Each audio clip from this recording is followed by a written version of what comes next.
Hey, how's it going? It's Mr. Chives. It's been a little while since my last video, which is a little bit ironic considering that was like my whole triumphant return dealio. I just barely got promoted at my job after that video, so things have been a little bit busy, around. But that's not what this video is about. This video is about D&D stories. Now, I don't have a lot of experience with D&D, but every experience I have had was fucking amazing. I'm going to share them with you right now. My character was a dual-wielding fighter who was inspired by Zaid from Mass Effect, right? So he was pretty much going to be the crusty, morally ambiguous guy of the group.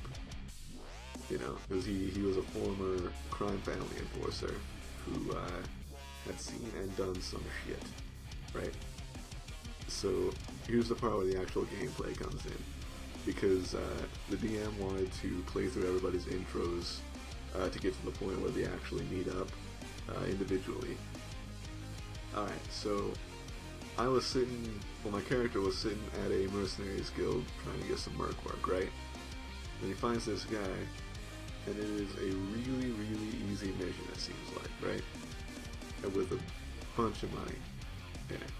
This guy gives him a sack full of gold and says, just take this pendant up to this mountain, right? Up to this keep on the mountain.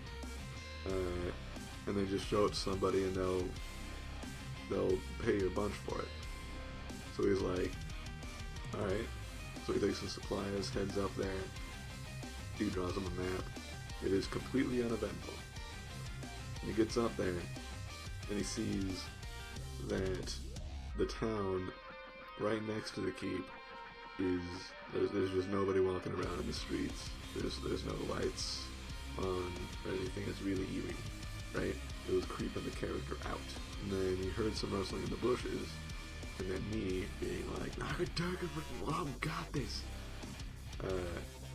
I charged into the woods where the noise came from to find 2 wolves. Yes. Okay, wolves in D&D, you would not think that they were a big deal, but to a level 1, they were. Absolutely. Like, what I thought and what the DM thought was like in WoW, where like the first enemies you kill are wolves. Right? Small wolves, but still wolves. See, I can't hit them, and they can hit me.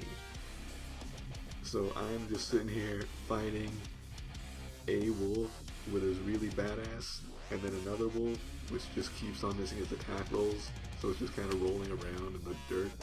Just we call it the dirt wolf. And so I decide, fuck this, I'm just gonna run back to town. And so me at half health, bleeding profusely, heads back to town. Okay, and I'm banging on a door, and an old dude opens up, right? I'm just like, hi, excuse me, I just got attacked by, and then he interrupts me saying, oh, the guy sees you and sees your wounds and takes you inside and starts bandaging them. I'm just like, okay. So the guy and his daughter are there, right? And his daughter's like a priest and a trained healer person.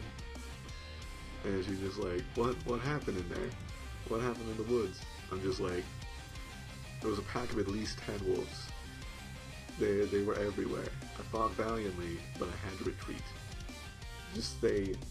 I was overwhelmed. It was amazing. Everybody in the house is just like, whoa. That's pretty legit. I believe you. And so I was there for like half a month.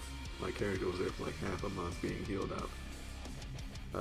Game time, of course. So Abigail was her name, and Abigail's dad was what we just called a dad, right? They healed me up, and my character became good friends with them, good family friends, because I really like that. I really like the most fun I have in D&D or RTDs talking to the interesting characters. You know what I mean? And so when they said, I finally got around to showing them the little pendant thing, and they're like, oh yeah, that's the symbol of our order. You just take it right up to the keep, and they'll fucking pay you or something. And so before going up to the keep, I decided to visit the tavern, right? And then the tavern keeper was one of my favorite characters from the entire campaign, mostly because of the voice that the DM did. So me and him shot the shit for a little bit, and I'm like, oh man, I got these scars fighting off a pack of at least 10 wolves, and he's just like, sounds like you need a drink. So we got along really well, right? Became good friends, and then I headed up to the keep. And I'm going to save that for part 2, because that's when shit starts to go down. Thank you for watching. Stay tuned.